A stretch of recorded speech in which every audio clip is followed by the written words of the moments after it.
பவன் கல்யாண் அவர்கள் இந்த கூட்டணியில இப்ப இருக்கக்கூடிய பாஜக கூட்டணிக்கு முன்னாடி எப்படி பேசினாரு தெரியும்ல? తమిళ భాష మీద ఒక మాట మాట్లాడితే మొత్తం దేశం తమిళనాడు అంతా ఒకటి ఏకమైంది.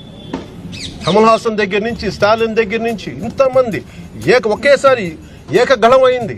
వాళ్ళ మధ్యలో భేదాభిప్రాయాలు ఉన్నప్పటికీ రాజకీయంగా మన దౌర్భాగ్యం, మన దురదృష్టం, మన రాజకీయ నాయకులకి తెలుగు భాష పట్ల ప్రేమ లేదు, తెలుగు సంస్కృతి పట్ల ప్రేమ లేదు. దీంట్లో కూడా పాడు రాజకీయాలు తీసుకొస్తారు. మేము మాట్లాడుతుందండి, మీరు చెప్పేదండి. இப்பதான் பொட்டெல்லாம் வச்சுக்கிட்டு காவியெல்லாம் உடுத்திக்கிட்டு வேற மாதிரி பேசுறாப்ல. முன்னாடி வேற மாதிரி பேசுவார். ஒயிட் அண்ட் ஒயிட்ல இருப்பாரு. எல்லாரும் சமம்னுவாரு, மதவாதத்தை எதிர்த்து பேசுவாரு. இப்ப அதை பேச மாட்டாரு.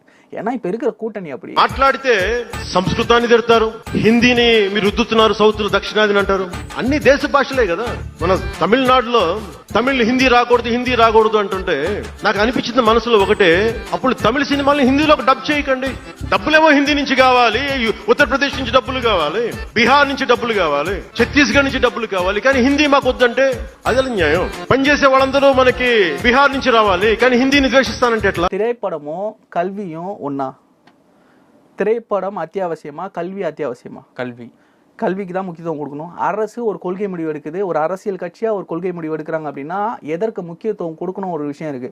என்டர்டைன்மெண்ட் நீங்க எந்த லாங்குவேஜ்ல எங்க வேணாலும் போட்டுங்க, அதை எடுத்துட்டு வந்து நீங்க கல்வியோட வந்து ஒப்பிடாதீங்க. அந்த ஒப்பீடே தவறு. தமிழ்ல என் பசங்க படிக்கணுமா இல்லை ஹிந்தி இங்கே போட்டு என் தமிழை நான் அழிக்கணுமா அப்படின்றது இந்த மாநில கட்சிகளும் இந்த மாநில உணர்வு உள்ளவர்களும் மொழி உணர்வு உள்ளவர்களும் முடிவு பண்ணிக்குவோம். நீங்கள் அங்கேருந்து வந்து இங்கே பாடம் எடுக்காதீங்க. தமிழ்நாடே எப்பவுமே ஃபோர்காஸ்டாக யோசிக்குங்க.